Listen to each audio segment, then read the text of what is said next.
皆さん、こんにちは。今回から始まるのは、陸流の陸ちゃんこと、三浦璃来選手の歩みを、幼少期から現在まで、丁寧にたどるシリーズ、三浦璃来大全です。パート1、宝塚の少女は、なぜ氷に人生を預けたのか。世界一、そして、オリンピック金メダル。今ではそう聞くだけで、華やかで、強くて、特別な存在に見えます。ですが、その原点にいたのは、兵庫宝塚で、私ならできると目を輝かせた小さな女の子でした。しかも三浦選手の物語は、最初から順風満帆だったわけではありません。小柄な体、競技人口の少ないペアという道、海外へ出なければならない現実。それでも彼女は、自分の可能性を自分で狭めませんでした。そして、その原点をたどっていくと、スケートだけでは見えてこない、もう一つの土台が見えてきます。それが、新体操と空手です。三浦璃来という選手の最初の火種がどこで生まれたのか。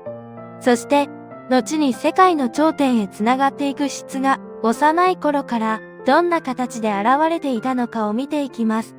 最後までご覧いただくと、なぜ璃来ちゃんが可愛いだけではない、芯の強い選手なのか、その原点が見えてきます。それでは、お好きなお飲み物でも片手に、ほっこりとご覧ください。第1章、私ならできる。すべては、5歳のひらめきから始まった。三浦璃来選手が、スケートを始めたのは5歳の頃でした。きっかけは、フィギュアスケートを題材にしたディズニーのアニメを見たこと。その世界に憧れて、私ならできると思った。この一言が、後の人生を大きく動かしていきます。ここがまず、三浦選手らしいところです。ただ、綺麗で終わらない。見て憧れるだけでなく、自分がそこへ入っていく姿を、幼い頃から自然に思い描いていた。後に世界の大舞台でも物おじしない彼女の芯は、すでにこの頃からあったのかもしれません。第2章。宝塚で育った感性。小さな体に宿った強さ。三浦選手は、兵庫県宝塚市の出身です。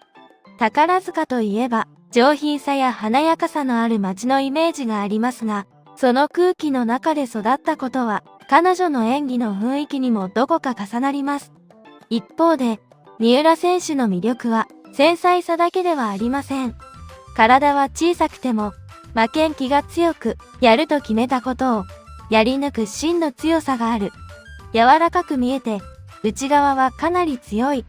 後に、大きな怪我やプレッシャーを何度も乗り越えることになるわけですが、その土台は、宝塚で過ごした日々の中で、少しずつ育っていったのでしょう。第3章。新体操、しなやかさと美しさを育てた表現の原点。三浦選手は幼い頃、フィギュアスケートと並行して新体操も習っていました。ご両親はそれがフィギュアスケートのためになると考えていたそうです。この視点はとても興味深いです。新体操といえば、まず思い浮かぶのが柔軟性です。ですが、それだけではありません。指先まで神経を通した見せ方、姿勢の美しさ、音に合わせて体を使う感覚。そうしたただ動けるだけではない要素が、新体操には詰まっています。三浦選手の演技を見ていると、ただ技をこなしているだけではなく、ポジションが綺麗で動きにスッとした品があります。無理に大きく見せようとするのではなく、自然に線が通っている。その見え方には、幼い頃に身につけた新体操的なしなやかさや、美しく見せる感覚が、どこかでつながっているようにも感じられます。しかも、ペア競技では、自分一人の動きだけではなく、相手と組んだ時に、どれだけ綺麗な形を作れるかも大切になります。リフトに入る前の姿勢、スローの着氷後の流れ、ポージングの余韻。こうした部分に、新体操で育った感覚が、じわっと生きているのかもしれません。柔らの土台。それが、三浦璃来選手にとっての新体操だったのでしょう。第4章、空手、勇気と平常心を鍛えた、もう一つの原点。一方で、三浦選手は空手も習っていました。こちらは、新体操とは全く違う方向から、今のりくちゃんにつながっています。三浦選手が空手を習っていたのは、小学4年から小学5年の途中まで、宝塚市の竜舞会で週1回の稽古に通っていました。始めた理由は、心を鍛えるため。スケートでなかなか試合に勝てない時期があり、勇気や平常心の保ち方を空手で鍛えたいという思いがあったそうです。後に三浦選手自身も空手は精神力を鍛えるためにやっていたと振り返っていて、周囲からもすごく変わったね、精神面が強くなったね、と言われたそうです。これが実に三浦選手らしいところです。ただ技術を増やすのではなく、心の部分まで鍛えようとしていた。幼い頃からすでに試合で戦う自分を見つめていたとも言えます。しかも空手の先生は三浦選手についてお手本を見せるとすぐに習得すると振り返っています。体は小さくても抜群のセンスがあった。そして小学5年の時には男女混合大会に出場し、高学年の部で体格差のある男子を倒して準優勝を果たしました。これはかなり印象的なエピソードです。小さな女の子がヘルメットとグローブをつけて男子を相手にしてもひるまず戦い、準優勝まで行く。今のあの可憐な笑顔からは少し意外に見えるかもしれません。ですが、その中にこそ三浦璃来という選手の本質があります。ふんわり見えるのに、実は強い。まさにその原点です。さらに、三浦選手が空手で得意とした技は回し蹴りであり、その勇気と平常心の保ち方はオリンピック史上最大と言われる逆転劇を生んだメンタリティの原点となっています。木原選手も三浦選手の追い詰められた時の強さは空手から来ているのではないかと語っています。空手が育てたのは体幹や瞬発力だけではありません。土壇場でひるまないこと、緊張の中でも自分を失わないこと、追い詰められた時ほど最後に踏ん張れること。その5の土台が今のりくちゃんの中には確かに残っているように見えます。第5章、小柄さは弱みではなかった、後の運命を変える個性。フィギュアスケートでは体格差が大きな意味を持つことがあります。シングルならパワーやジャンプの面で壁になることもある。けれどペアでは小柄であることが大きな武器になる場合があります。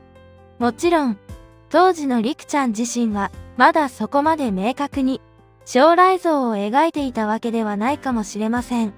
ですが、周囲は少しずつその体の特徴と運動能力に可能性を見始めていました。しかも、その小さな体の中には新体操で育てた柔らかさと空手で鍛えた強さが同時に入っていた。この組み合わせはかなり特別です。しなやかに動けるのに芯はぶれない。優しく見えるのに勝負どころでは強い。それは後にペア競技で大きな武器になっていきます。ここがこの物語の面白いところです。普通なら足りないものとして見られがちな要素が後に世界へつながる最大の個性になっていく。三浦璃来選手の歩みはその象徴のようでもあります。第6章、原点の時点でもうただものではなかった。幼い頃にアニメを見て夢を持ち、宝塚で感性を育み、新体操でしなやかさと見せ方を育て、空手で勇気と平常心、そして負けない心を鍛え、小柄な体に見えても、とてつもなく大きな可能性を秘めていました。こうして振り返ると、三浦璃来選手の原点には、すでに今の彼女につながる要素がいくつも詰まっています。派手な成功の前には、必ず静かな始まりがある。そして、本当に大きく伸びる選手ほど、その始まりは意外なほど素朴です。三浦璃来という名前がまだ広く知られていなかった頃から、彼女の中には未来へつながる種が確かにありました。今回は三浦璃来選手の幼少期をたどりました。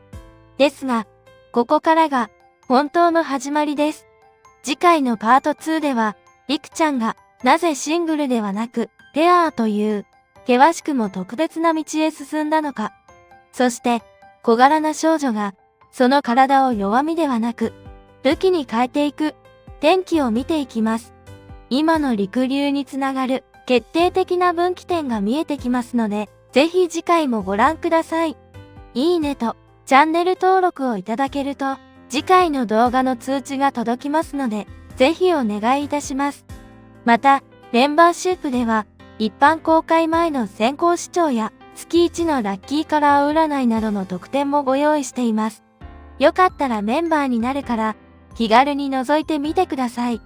ご視聴ありがとうございました。